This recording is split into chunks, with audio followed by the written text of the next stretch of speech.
Greetings. Today we are going to go over the basics on how to use Visual Studio Code and program in Python. So to start off with, make sure that you have Visual Studio Code opened up and do a quick double check to make sure that your extensions are installed correctly. You should be able to go down here to your extensions section, scroll through the installed, and make sure that you have Pylance, Python, and Python Debugger installed. You can ignore the rest of the things that I have here that's irrelevant to this class. So Pylance, Python, Python Debugger should be the ones that you have installed. If they are not installed, you can click up here on the search extensions, do a search for Python. Make sure that you are installing the Python Microsoft extension, which should, if you install this one extension, automatically grab the others that you need. Assuming that that has been done, let's go ahead and open up a new folder to do work out of. Visual Studio Code really likes operating out of specific folders, so every project that you do should have its own dedicated folder. So that is what I'm going to do now. I'm going to go to File. I'm going to say Open Folder.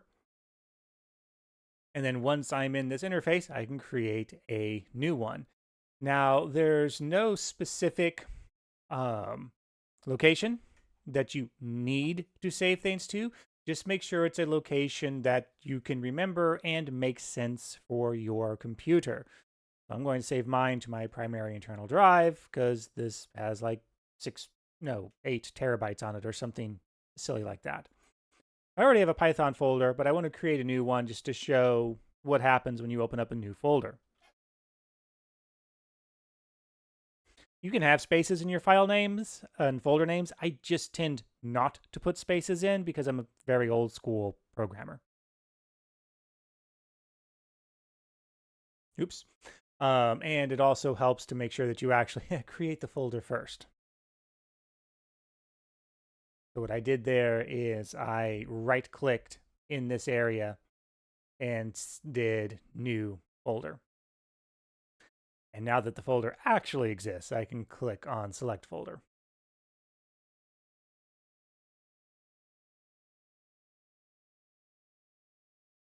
Now that I've got this new folder opened up, I can create a file. Now, sometimes it will prompt you, do you trust files in this folder? Do you trust this user? If it's on your personal computer and you're opening up a folder that you have personally created, obviously tell it yes and always remember, which I've already done on this drive, so I think that's why it's not prompting me with that again. So I'm going to go to File. I'm going to go to New File. I'm going to want to make sure that I select Python file. And that will create an untitled file for me. I'm going to want to immediately save this because I'm going to have to save it anyways before I run it. I'm going to go to File. I'm going to go to Save.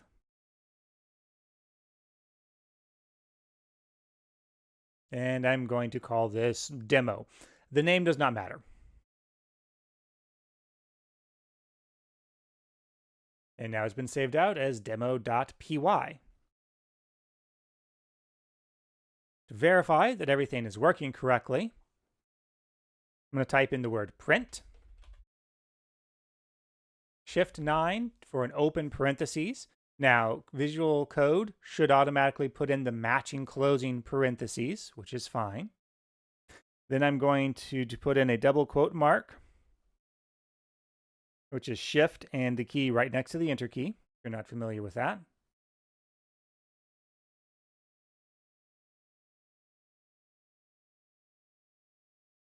And then I'm going to type in Hello World. Now, if you don't want that little helper box there, you can hit Escape, and that will clear that out. So again, I have typed in the word print, open parentheses, double quotation mark, hello, comma, world, period, double quotation mark, close parentheses.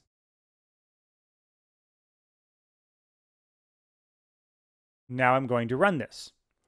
You can either go to Run and start debugging, or Run without debugging, or notice that you have keyboard shortcut keys here. I will almost always use the F5 key to run. Now, the first time you run a file, it is going to prompt you. It's like, what debugger do you want to use? Well, we've only got one option, the Python debugger, so I'm going to select that. The debug configuration is that this is a Python file.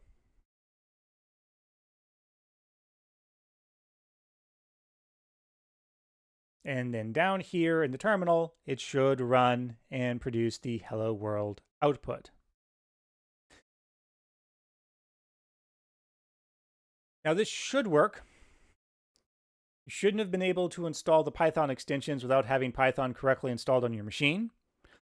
If you are not getting hello world here, refer back to the setup video and make sure that you have Python installed correctly, and then make sure that the extensions are installed correctly. And this is part of the reason why Hello World is such a traditional program, right? The point behind having the computer print out Hello World isn't because it's complicated. It's in fact because it's simple. This verifies that we have the program installed and running correctly, that our compiler is working, that everything is set up so that we can run code. If we cannot display Hello World, then there is no point in trying to proceed on to something more complicated.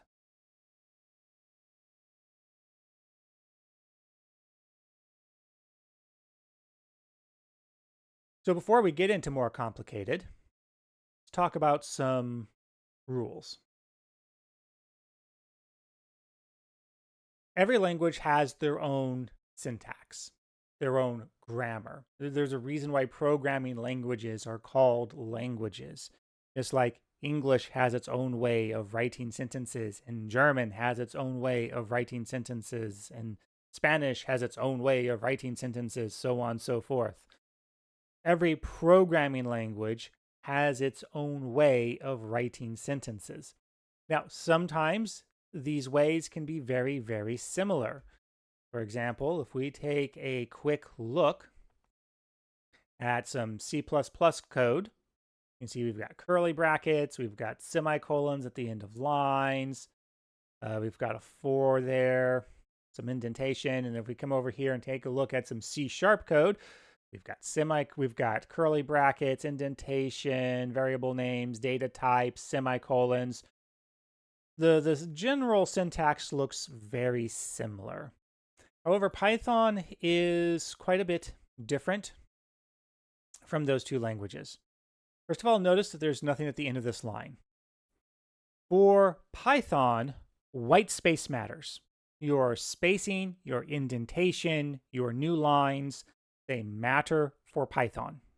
This is not the case for many other languages. So if you've learned to program in other languages already, this might be a little bit of an adjustment. Python cares about white space. You can only ever have one statement per line in Python. So line 1 is print hello world. If I want to do another print statement, I need to move my cursor down to the next line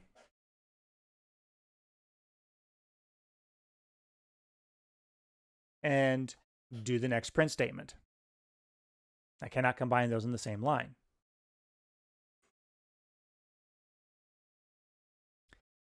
If you have a line that you don't want to be executed, unlike a great many other languages, I don't know why Python decided it needed to be special on this,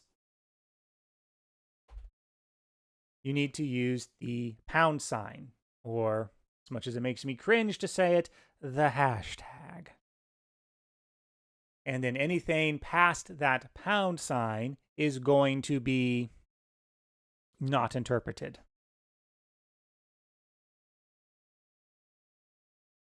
So now if I hit F5 to run this, it prints out hello world, it prints out something else, but line 3, nothing is done with it. If I take off that comment marker, however, and then try to run the code, well, you can already see the IDE is yelling at me. It's like, I don't know what you're trying to do with this. And if I do actually try to run it, I get an exception. This is not valid syntax. It does not want to run.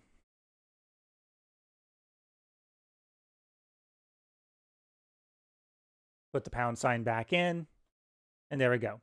That is how you comment something. Again, I want to call attention to the fact that there is nothing at the end of a line in Python.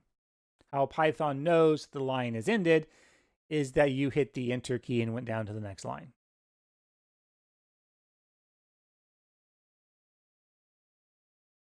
Variables.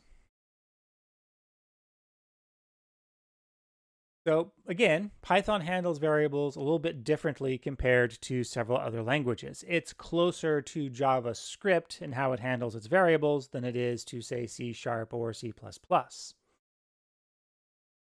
For Python, you do not have to declare a variable before you use it. Take a quick look at C#. And again, the actual what's going on here in the code doesn't matter. You can see that before I use the variable y, I am declaring it along with its data type. Before I use this variable kk, I declare it before I use it. And down here, you can see, okay, here's where I'm actually using the variable kk. Here's where I'm using the variable y. In Python, we do not need to do that. If I want to use a variable, say, assign the value of 5 to x, or the value of 8 to y, then I just simply use the variable and write it like this. Now, Python does have data types. We do have to worry about data types in that we can't mix and match, and we will see that in a little bit. This website here, w3schools.com, if you do a search for W3 tutorial or W3 Python, you will find this page.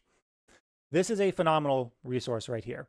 If at any point you're ever struggling with syntax or having trouble remembering how to do something for an assignment, this is one of the first places you can come check.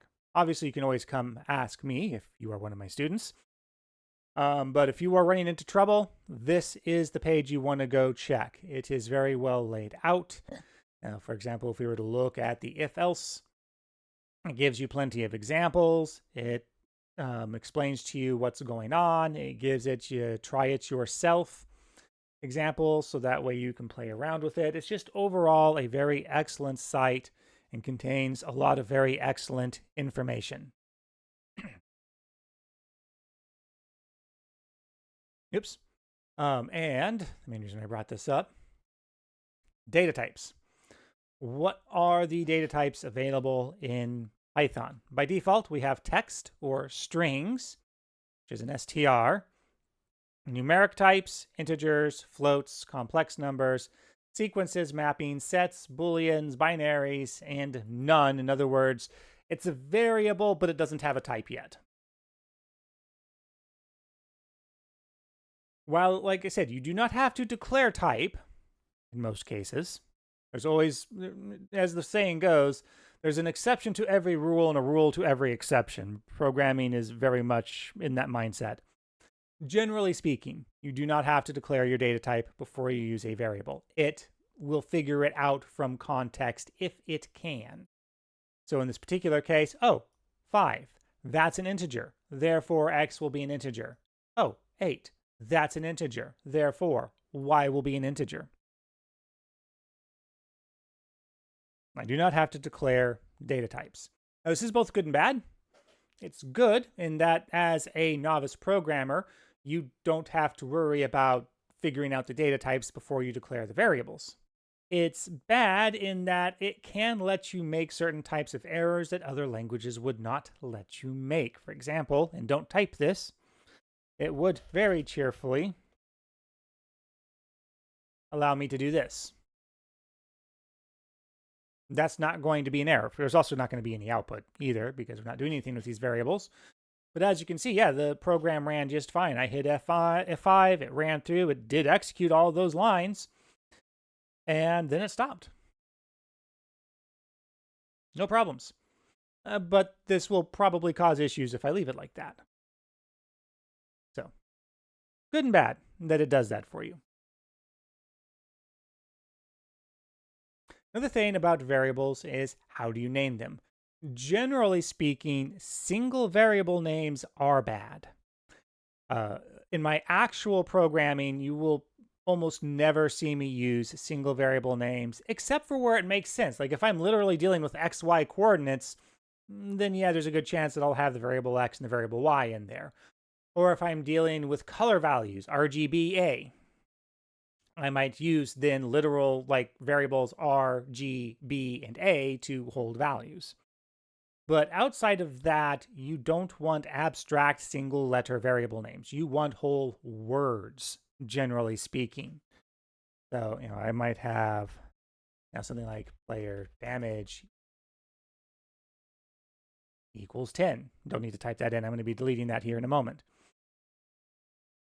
You want descriptive variable names where it makes sense. Now, what are these naming rules? Rule number 1, this first letter, or this first character, I should say, it must be a letter or the underscore. We'll talk about the underscore in a moment. Everything else for the variable name either has to be alphanumeric, in other words, it can be numbers or letters, or the underscore. The underscore is the only symbol you are allowed. No other symbol is permitted. Spaces are not permitted. So, to give some quick examples, you don't need to type these in. I will be deleting these. That is an okay variable name.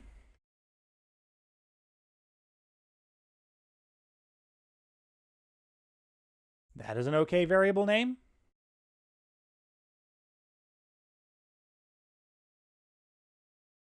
So is that.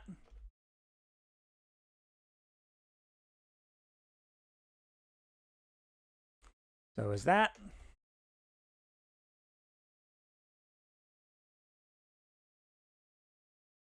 And yes, I know I spelled it incorrectly there, horribly so, but you get the idea. Oh, right, this one, I should make this one a C of 3. There we go. So yeah, all of those are perfectly valid variable names. Most of these, I would say, please don't. The point behind descriptive variable names is that they're easy to read, not cryptic nonsense. So yeah, while these are technically okay variable names, for most of these, I would make you change them if you came to me with help and your variable names, say, looked like this. Also, why would you waste that much time doing that? Some things that would not be okay.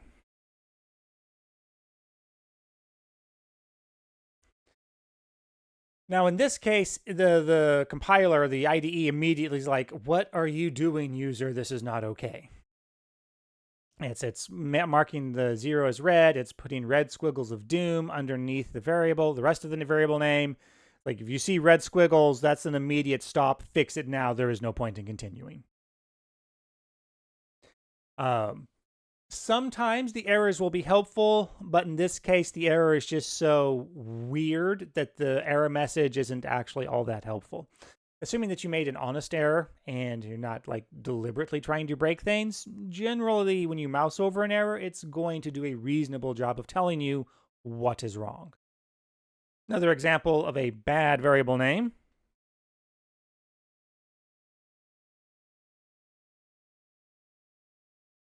Now, this time we don't get any squiggles after we're done typing everything in, but we did lose our syntax highlighting. And this is another one of the major reasons why you want to use an IDE like Visual Studio Code here versus Notepad, because Notepad isn't going to give you this syntax highlighting.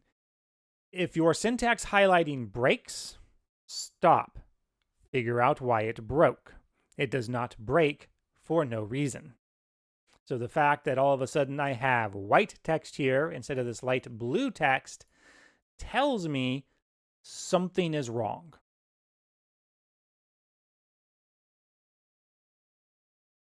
And of course, having a space in there doesn't make any sense because it's at this point, it's like, doesn't know how to interpret. It's like, okay, what is okay? It's like, it's not defined. I don't know what to do with this. And yeah, you obviously it just messes everything up if you have a space in there. Some other quick little details on variable names. Detail number 1, underscores at the start. For Python, I highly advise against doing this for regular variables. Notice, and it's very, very subtle, that there is a difference in color between this variable and this variable. An underscore in front of a variable name in Python has special meaning. It primarily relates towards classes and modules, which is something we'll touch with a 10-foot pole towards the end of the class, but we're not getting that deep into it. So for Python, it's like, yes, I can do this, but you shouldn't unless you understand what it means and you are doing it for that specific purpose. So while it is legal, I would strongly advise, go away, helpful little text boxes. I would strongly advise against putting an underscore in front of a variable name in Python. Absolutely do not do a double underscore. Double underscore in Python has very specific meanings, and you should never put that in front of a variable name unless you are using it for that specific purpose, which we will not be touching even with a 20-foot pole in this class. So underscores in the middle, at the end, wherever, fine. At the start of a variable name, strongly advise against. The other thing that you will sometimes see is you will see a variable name in all capitals.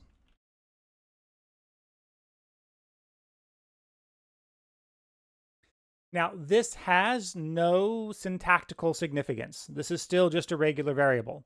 I can change it. I can do whatever I want with it. Generally speaking, when you see a variable in all capitals, that is the programmer indicating that this is a static value. They are saying, no matter what, do not change the value of this variable. Don't touch. Now, there are ways of enforcing this in various methods using various languages, but just generally speaking, if you see a variable in all capitals, that means it's static. Its value should never be changed. A final note on variables. If it's just a plain Jane ordinary variable, it should, not must, but should always start with a lowercase letter. Lowercase h hello is more correct than capital H hello. These are different variable names, right? Variable names are case sensitive. It matters. Hello with a capital H, hello with lowercase h, two different variables. They hold different values. One, don't do this. This is very confusing. Two, generally speaking, variable names should be in lowercase. Things like classes and functions. Classes almost always should be in capital case. Functions, that one gets a little bit more complicated. We'll talk more about that when we get to actually writing our own functions. But other things in programming should start with capital letters, but variable names should always start with lowercase letters. Again, that is not a syntactical rule, but if you come to me for help and you've got first letter capitalized variable names, or your variable names are like all capital for no reason or something like that, I will ask you to change it before I help you. Because poor variable naming practices could be hiding other errors.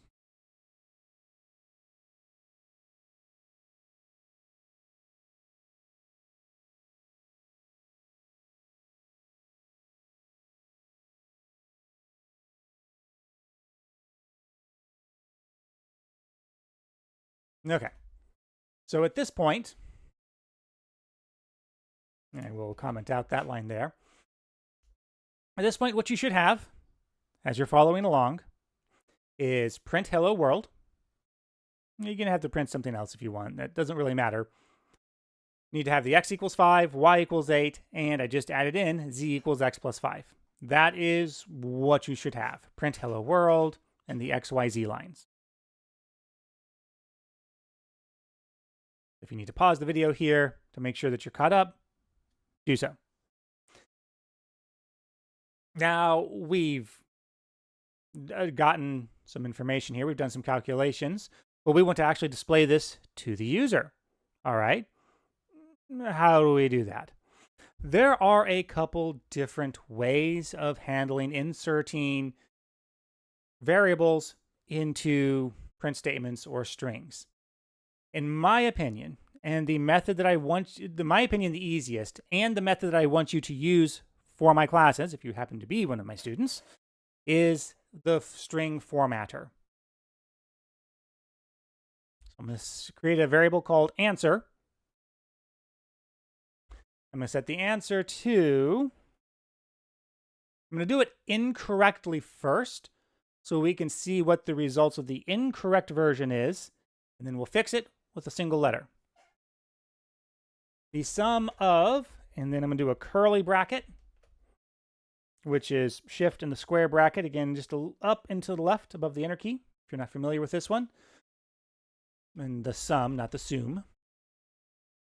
Sum of curly bracket x and curly bracket y is curly bracket z.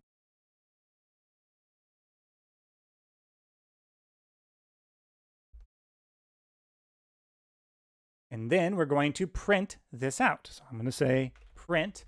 Now, I'm not going to put double quotes in here. I'm just going to put in answer, because what I want to print out is this variable. If I put quote marks around answer, then it would literally print answer. It's kind of like that dad joke, right? It's like, oh, so you go, it's like, I'm angry. Oh, hi, angry. I'm dad. Yeah, no, we don't want to do that. So no quote marks on answer, because we want to print the value of this variable. With that done, we can hit F5. And that's not quite what we intended, right? Like, we didn't want to print out curly bracket x, curly bracket y. We wanted to print out those actual values. Again, you got to remember that computers are hideously literal. You know, I said that this is what the string is, so that's what the string is. If I wanted to format this string, I have to tell the computer to format it. Thankfully, in Python, that is super easy.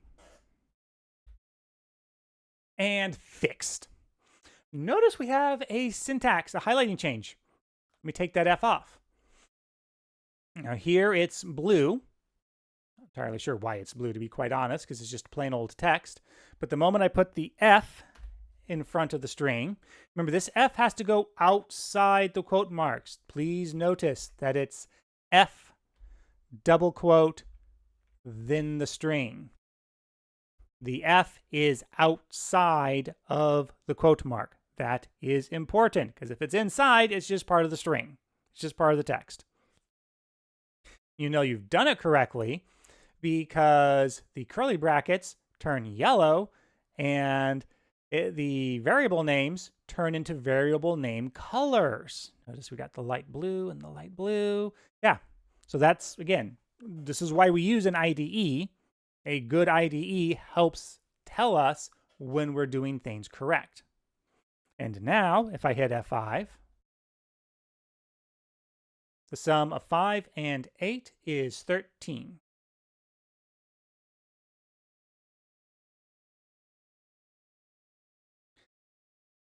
And that would be the basics of using Visual Code and Python. The next lesson will cover how to get input and correctly formatting input, and a little bit of talk about exactly what is a function, what is a variable, and how are we using these things. So have a good day, and I'll see you in the next video.